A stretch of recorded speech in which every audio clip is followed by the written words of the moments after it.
अस्सलाम वालेकुम स्टूडेंट्स, सवारी हूँ। आइए हम नेक्स्ट चैप्टर स्टार्ट करते हैं, मुझे मेरे दोस्तों से बचाओ। ठीक है, ये हमारा नेक्स्ट चैप्टर है। तो इसके मुसन्निफ़ है पेज नंबर 48 पे हमारा चैप्टर स्टार्ट हो रहा है। तो हम सबसे पहले इनके मुसन्निफ़ के बारे में पढ़ेंगे। तो आप पेज नंबर 47 ओपन करें। साद हैदर यल्दरम इनके मुसन्निफ़ हैं। तो आइए अब हम सबसे पहले इनके बारे में पढ़ लेते हैं। ठीक है, 1880 में इनकी पैदाइश है और 1943 जो है वो इनकी वफ़ात का सन है। ठीक है, साद हैदर यल्दरम के जद्दे अमजद वसत एशिया से हिंदुस्तान आए। 1857 की जंग आज़ादी में हिस्सा लेने की पादाश में इनसे जागीरें छीन गईं तो वो मुलाजमत की तरफ आ गए। यल्दरम यूपी के एक कस्बे नेठौर ज़िला बजनूर में पैदा हुए। इनका बचपन बनारस में गुजरा और इब्तदाई तालीम यहीं हासिल की। अलीगढ़ से बीए किया। इसके साथ ही ज़ाती शौक़ से तुर्की ज़बान सीखी और बगदाद के बरतानवी कौंसल खाने में तर्जुमान के तौर पर काम करने लगे। कुछ अर्सा कुस्तुनतुनिया में रहे और तुर्की ज़बान व अदब का मज़ीद मुताला किया। अलीगढ़ मुस्लिम यूनिवर्सिटी के रजिस्ट्रार के तौर पर काम किया। फिर जराए इंडमान में रेवेन्यू कमिश्नर रहे। सन 1943 में लखनऊ में भी वफ़ात पाई। ठीक है, साद हैदर यल्दरम साहिब तर्ज अदीब, मुतरजम और शायर थे। अफसाना नवीसी और तुर्की ज़बान से उर्दू में तराजुम इनकी शोहरत का सबब बने। इनके अफसानों के बेशतर ख़यालात व मौज़ूआत तुर्की अदब से माखूज़ हैं। ख़यालिस्तान इनके अफसानों का मजमुआ है। इसमें रवानियत का रंग गालिब है और ये इंशाए लतीफ़ का अमदा नमूना है।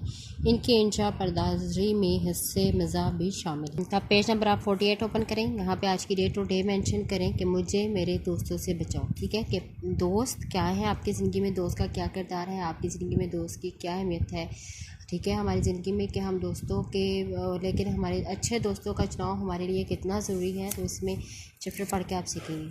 दोस्ती एक मुक़द्दस रिश्ता है। ये कठिन हालात में इंसान को सहारा देता है। सच्चा और हकीकी दोस्त वही होता है जो मुसीबत में काम आए। ठीक है, दोस्ती में कभी ज़ाती मफाद को पेश नज़र नहीं रखना चाहिए।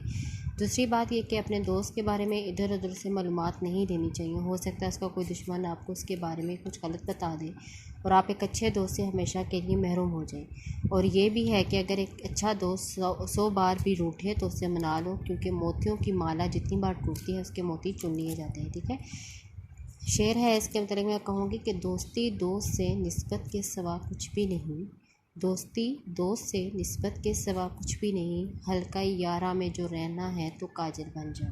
दोस्त की क्या अहमियत है कि आप अपने दोस्त का चुनाव करें कि कौन सा अच्छा दोस्त है, और अपने दोस्त पर अपने कामिल एतमाद और यकीन रखें कि कोई दुश्मन भी उनके बारे में गलत बात कर सकते हैं तो अपनी दोस्ती से हाथ धो सकते हैं। ठीक है, तो आइए अब हम इस चैप्टर की रीडिंग स्टार्ट करते हैं।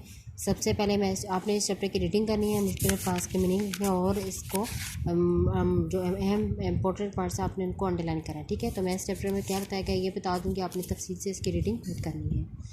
और कोई तलब अपनाहे ज़माना से नहीं, और कोई तलब अपनाहे ज़माना से नहीं, मुझे ये एहसास जो ना करते तो ये एहसान होता। ठीक है, तो ये कहानी है एक ऐसे शख्स की। देखें कि क्या करता है कि एक दिन दिल्ली के चांदनी चौक में एक फ़कीर पर नज़र पड़ी कि एक फ़कीर था। तो उस फ़कीर की कहानी है जो लोगों से अपनी हालत ज़ार बयान करता जा रहा था। मुझे उसकी तकरीर ने बहुत मुतासिर किया, जो कुछ यूँ थी।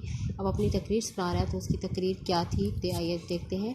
ए भाई, मैं आफत का मारा 7 बच्चों का बाप और रोटियों को मोहताज हूँ। ठीक है, हर एक से अपनी मुसीबत कहता हूँ। मैं भीख नहीं मांगता, बस मैं ये चाहता हूँ कि अपने वतन वापस चला जाऊँ, क्योंकि मैं गरीबुल वतन हूँ। मेरा कोई दोस्त नहीं। खुदा के बंदो मेरी सुनो, मैं गरीबुल वतन हूँ। फ़कीर तो ये कहता और हैरात देता हुआ आगे बढ़ गया, लेकिन मैंने उससे अपनी हालत का मुकाबला किया तो कहीं लिहाज से उससे बेहतर पाया।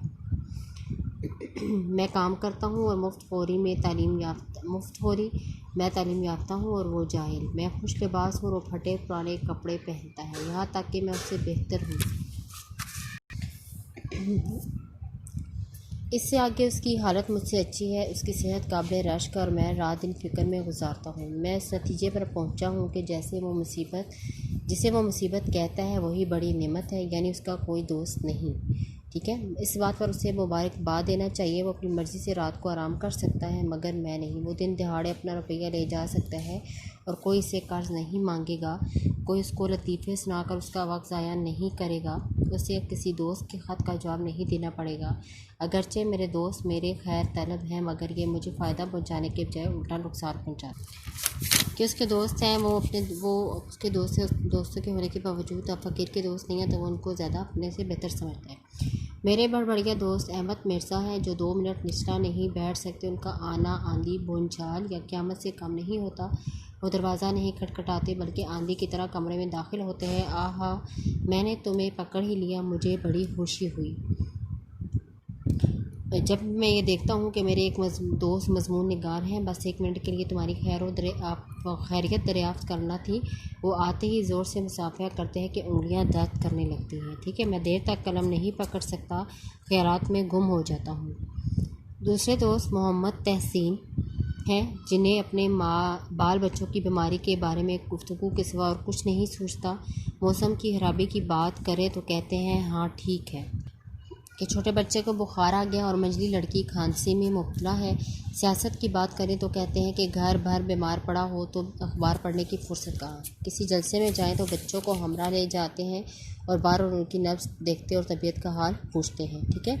मोहम्मद शाकिर ख़ान मुकदमाबाज दोस्त हैं, हमेशा रियासत के झगड़ों और फरीक मुखालिफ की बुराई और मुकदमा जीतने की सूरत में जज की तारीफ़ करने के अलावा उन्हें कुछ नहीं सोचता।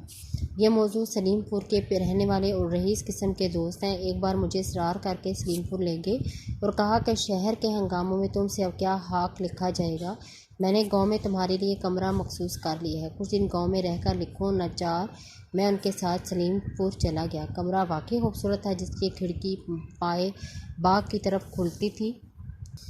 इस हसीन और दिलफरेब मंजर आंखों के सामने रहता था। सुबह को नाश्ते के बाद कमरे में जाने के लिए उठा ही था तो शाकिर साहब ने कहा कि आज ही लिखना शुरू कर देना, थोड़ी बहुत तफरी भी ज़रूरी है।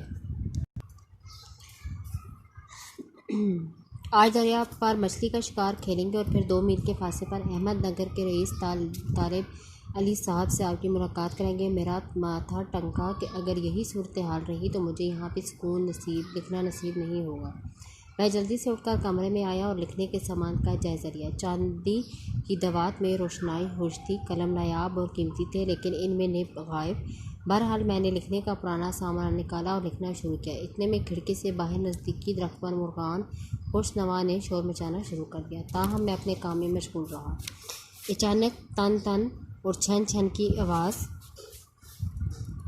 आती है। मालूम होता है कि शाकिर साहब के छोटे भाई सितार से शौक फरमा रहे हैं। आधा घंटा उन्होंने मौसीकी की मशक फरमाई और मेरे हैरात मेरे जहन से निकल गए। मैं महफियत में अपनी असल जुमले लिखने की बजाय वो जुमले लिख गया जो शाकिर साहब के दोस्त ने उनसे कहे थे। ठीक है, मैं लिखने की कोशिश में मशरूफ़ था कि शाकिर खान के मुलाजिम शब्बन ने दरवाज़ा खटखटाया और दोस्त का पैगाम दिया कि मुझे राजा तालिब अली साहब से मिलवाना चाहते हैं। मैं सब कुछ छोड़ छाड़कर तालिब अली साहब से मिला और कुछ देर के बाद अपने कमरे में आ गया। बैठा ही था कि शब्बन ने फिर दरवाज़ा खटखटाया। एक और साहब से तारुफ कराना मकसूद है। मेरी हालत इस अरबी घोड़े की सी हो गई जिसे मेज़बान ने हाल ही में ख़रीदा हो और इस दबल से मंगा कर हर किसी को दिखाता भरे। बहरहाल मैं भाग कर अपने कमरे में आ गया। खैरात गायब हो गए थे, तबीयत तो चाट हो गई थी। चंद मिनट कुछ लिखा कि दरवाजे पर फिर दस्तक हुई। शब्बा ने बताया कि खाना तैयार है। उसने बार बार दस्तक देकर जोर दिया कि खाना अभी खा ले, वरना ठंडा होकर बदमज़ा हो जाएगा। उकता कर शब्बन से कहा कि अब मैं अभी आता हूँ। नचार खाने के लिए मेज़बान के पास पहुंचा तो मेज़बान ने नहायत खुश अखलाक़ी से पूछा कि तुम्हारे चेहरे पर थकन के आसार नुमाया है। मालूम होता है कि तुमने काफ़ी कुछ लिखा है। मैं ना कहता था कि शहर में रहकर तुमसे ज़्यादा नहीं लिखा जाएगा।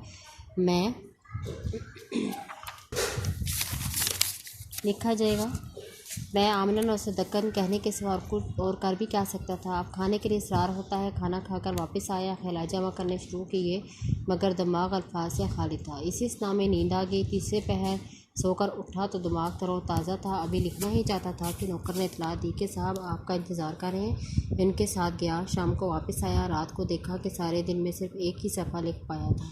और वो भी बेरब्त और बेसिलसिला। बस मैं एक मेज़बान को नाराज़ करके घर वापस आ गया। इसके अलावा भी ये बाप की एक ना ख़त्म होने वाली फहरिस्त है जो गाहे गाहे हमदर्दी जताने आते हैं मगर असल में मेरा नुकसान करते हैं। मैं उनसे साफ कहता हूँ, मुझ पे एहसान जो ना करते तो ये एहसान होता। तो ये जो मज़मून लिया गया है, कहाँ सबक लिया गया है, ये ख्यालिस्तान किताब से लिया गया है। ठीक है, अब आपने देखा इस चैप्टर में मुसन्निफ़ ने दोस्तों की मौजूदगी को अपने लिए नुकसानदेह ख्याल करता है। वो कहता है कि तुझसे अच्छा तो वो फ़कीर है जिसका कोई दोस्त नहीं, क्योंकि वो बेवक्त तंग नहीं होता। मुसन्निफ़ के दोस्त अहमद मिर्ज़ा, मोहम्मद तहसीन और शाकिर खान मुख्तलिफ़ हाथों के मालिक और मुसन्निफ़ से मिलते वक्त उन्हें बातों में ऐसा उलझाते हैं कि बेचारे मुसन्निफ़ लिखने पढ़ने का काम भी दिलजमी से नहीं कर सकते। मुसन्निफ़ इन दोस्तों से आजिज़ आ चुके हैं और मुलाकात से गुरेज़ करते हैं कि ये लोग वक्त ज़ाया करते हैं।